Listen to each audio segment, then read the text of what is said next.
Hello everyone, good morning. Welcome to my channel Sharmi's blog. তো এই ঝড় বৃষ্টির মধ্যে কেমন আছো তোমরা সবাই? আশা করছি তোমরা সবাই খুব ভালো আছো, সুস্থ আছো। আমিও খুব ভালো আছি। আর গতকাল রাত থেকেই শুরু হয়ে গেছে আমাদের পশ্চিমবঙ্গের বিভিন্ন জেলায় ঝড় বৃষ্টি। তো আমরা পশ্চিমবঙ্গের নদিয়া জেলায় থাকি, নদিয়া জেলায় রানাঘাটে থাকি। তো সেইখানকার পরিবেশটা কি, কতটা মানুষের ক্ষতিগ্রস্ত হয়েছে রেমালের দাপটে, সেটাই তোমাদের সাথে শেয়ার করছি। তো চলো ভিডিওটা কন্টিনিউ দেখতে থাকো। তো এখন বাজে হচ্ছে সকাল 8:35। আমি মোটামুটি 7:30 নাগাদ ঘুম থেকে উঠে পড়েছি। তো ঘুম থেকে উঠেই আগে আমার ফার্স্ট কাজ ছিল রান্নাঘরে দড়ি টাঙানো।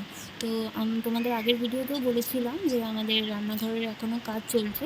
তো সেই কারণে রান্নাঘরে আগে দড়ি টাঙালাম। দড়ি টাঙানোর পরে মেয়ের গতকাল রাতের কিছু জামা কাপড় ছিল, তো সেগুলো কেচে মেলে দিয়েছি। আর কি বলো তো, মানে জমিয়ে রাখলে জামা কাপড়গুলো গন্ধ হয়ে যাবে, আর এই বৃষ্টির মধ্যে শুকাবেও না, কেমন একটা স্যাঁতস্যাঁতে গন্ধ হয়ে যাবে বলে আমি জামা কাপড়গুলো কেচে মেলে দিলাম। আর আমাদের রান্নাঘরে দেখো ওয়াল টালিও বসানো হয়ে গেছে, নিচে ফ্লোরের টাইলসও বসানো হয়ে গেছে। তো কেমন লাগছে একটু আমাকে কমেন্টে জানিও। আর এখন রঙের কাজ চলছে, রং করা বাকি আছে। তো কালকে এসেছিল রং মিস্ত্রি মামারা, তো আজকে বৃষ্টির কারণে আসতে পারেনি। যা বৃষ্টি শুরু হয়েছে গতকাল রাত থেকে, সেই কারণে ওরা আজকে কাজে আসেনি। ফোন করে বলেছে যে আজকে আসবে না। আর দেখো ঘুম থেকে উঠেই দেখছিলাম যে সকালবেলাতে আমাদের পেয়ারা গাছটা হেলে পড়েছে ঝড়ে। আমি তো ফার্স্টে ভেবেছিলাম পেয়ারা গাছটা ভেঙে গেছে, পরে দেখলাম যে না, ভাঙেনি, ওটা হেলে গেছে। তো বাবা বলল ফোন করে যে গাছটাতে একটা বাঁশ দিয়ে উঁচু করে দিলেই ঠিক হয়ে যাবে। আর এই দেখো, এইটা দেখতে পাচ্ছ, এটা হচ্ছে আমার একটা দাদার ছেলে।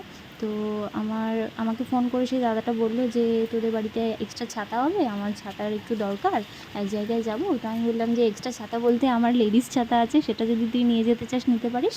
তো সে তার ছেলেকে পাঠিয়ে দিয়েছে। তো সে এসে ছাতাটা নিয়ে গেল। আর এই বছর এত গরম পড়েছিল, মানে 42-43 এরকম নর্মাল থাকতোই। তো এত গরমে গাছপালাগুলো শুকিয়ে কাঠ হয়ে যাচ্ছিল, মানুষজনগুলো মানে সবসময় ওয়েট করে থাকতাম আমরা যে কবে বৃষ্টি হবে। তারপরে যখন খবরে দেখতাম আর ফেসবুকেও দেখছিলাম যে সাইক্লোন আসবে, আর ঝড়ের নাম হচ্ছে রেমাল, তো তখন একটু টেনশন হলো যে ঝড় আসলেই তো আবার সেই আগের মতো আয়লা আমফানের মতো মানুষের অনেক ক্ষতি হবে, অনেক প্রাকৃতিক বিপর্যয় হবে। তো এইগুলোই ভাবছিলাম। আর যারা সমুদ্র উপকূলবর্তী এলাকায় থাকে, মানে দীঘার সাইডে থাকে, তো আমার বাবাও ওখানে থাকে, আমার মামা বাড়িও দীঘাতে, তো ওদের নিয়েও চিন্তা হচ্ছিল যে এই ঝড়ের মধ্যে আরও কাছাকাছি, সমুদ্রের কাছাকাছি থাকে। তো খুব টেনশন হচ্ছিল, যে ভগবানের কাছে প্রার্থনা করছিলাম যাতে এই রকম ঝড় যেন আর না হয়। মানে আমফানের ঝড় তো সুন্দরবনের ওইসব জায়গার মানুষ হয়তো এখনও কাটিয়ে উঠতে পারেনি। আর আমাদের এখানে জানো তো, মোটামুটি 3-4 দিন আগে থেকেই ছোটো করে প্রচার করা শুরু করে দিয়েছিল যে একটা বড় সাইক্লোন আসতে চলেছে। তো সবাই যেন, কেউ ভয় না পেয়ে সবাই যেন জল, খাবার, প্রয়োজনীয় জিনিসপত্র সংরক্ষণ করে রাখে। আর যারা কুঁড়ে ঘরে থাকে, মানে কাঁচা বাড়িতে থাকে, তারা যেন আশেপাশে পাকা বাড়িতে গিয়ে আশ্রয় নেয়। আর আমাদের এই গ্রাম্য পরিবেশে তো ম্যাক্সিমাম লোকেরই কুঁড়ে ঘর, তো সবাই একটা চিন্তায় পড়ে গেছিলো। তো রেমালের জন্য সেই কারণে কোনোভাবেই কারো কোনো ক্ষতি হতে পারেনি। তো আশেপাশের মানুষজন সবাই তার জন্য মানে ঈশ্বরকে ধন্যবাদ দিচ্ছে।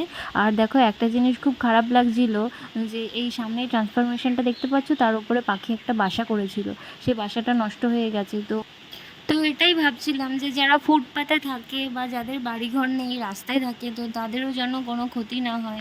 তো ঈশ্বর সবার কথা শুনেছে, সবাইকে সেই মানে বিপর্যয়ের হাত থেকে রক্ষা করেছে। এমনি মোটামুটি নর্মাল ঝড় বৃষ্টি যেটা হয়েছে সেটাতে কারোর কোনো ক্ষতি হয়নি। আর এই ঝড় বৃষ্টি দেখে না আমার ছোটোবেলার একটা স্মৃতি মনে পড়ে গেল, যেটা তোমাদের সাথে খুব শেয়ার করতে মন চাইছে। তো আমি যখন ক্লাস 6-7-এ পড়তাম, তো তখন যখন এরকম ঝড় বৃষ্টি হতো, তখন আমি আর স্কুলে যেতাম না। মানে আমি স্কুল কামাই করতে খুব ভালোবাসতাম, তো কিছু হলেই স্কুল কামাই করতাম। আর এই বৃষ্টি হলে তো কোনো কথাই নেই, সকালবেলা 9টার মধ্যে স্নান করে নিতাম, স্নান করে ওই চাদর, হয় চাদর নাহলে কাঁথা গায়ে দিয়ে ওই যে টিভি চালাতাম, হয় সিআইডি দেখতাম নাহলে ডোরেমন দেখতাম, ওই করেই সারাদিন কাটাতাম। আর আমার খুব কয়েকজন কাছের বান্ধবী ছিল, তারা এখনও কাছে রয়েছে, তারা হয়তো ভিডিওটা দেখছে। তো তারা আমার জন্য ওয়েট করতো স্কুলে, আমাকে বলতো যে দেখ তুই কিন্তু কামাই করবি না, কিন্তু তাও আমি কামাই করতাম। তো তারা মানে যাই হয়েছে, ঝড় বৃষ্টি যাই হয়ে যেত, তারা কিন্তু স্কুলে যেত। তো তাদেরকে মিস করি খুব, যে সেই সময়গুলো কাটাতে পারিনি একসাথে। এখন ভাবি যে সেই সময়গুলো হয়তো স্কুলে গেলে খুব ভালো হতো। তোমাদের ছোটোবেলায় এরকম ঝড় বৃষ্টি হলে কে কী করতে, কার কী মেমোরিজ আছে আমাকে কমেন্টে জানিও, শেয়ার করো কেমন। তো চলো ভিডিওটা এখানেই শেষ করছি। ততক্ষণ তোমরা ভালো থেকো, সুস্থ থেকো, বাড়ির লোকজনের খেয়াল রেখো। দেখা হবে তোমাদের সাথে নেক্সট ভিডিওতে। তো এখনের মতো টাটা।